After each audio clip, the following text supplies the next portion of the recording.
امریکہ برطانیہ حملوں کا جواب بھی آ گیا۔ یمنی حوثیوں نے بحیرہ احمر میں سویز کینال کے قریب امریکی جنگی جہاز USS لابون پر میزائل حملہ۔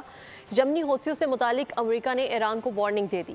ترجمان وائٹ ہاؤس جان کربی نے کہا ہے کہ یمن کے ساتھ جنگ میں کوئی دلچسپی نہیں، لیکن یمن کو روکنا ہوگا۔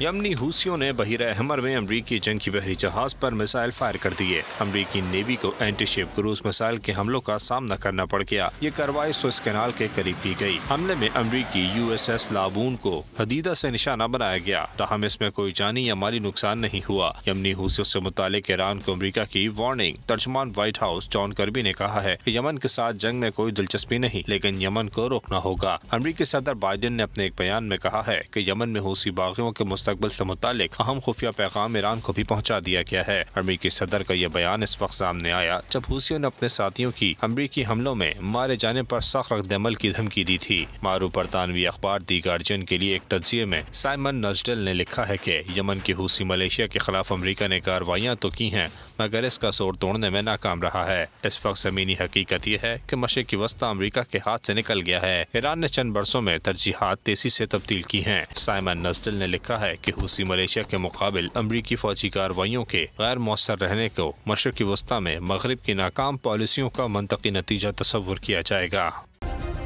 سبسکرائب کریں اور بیل دبائیں تاکہ کوئی خبر رہ نہ جائے۔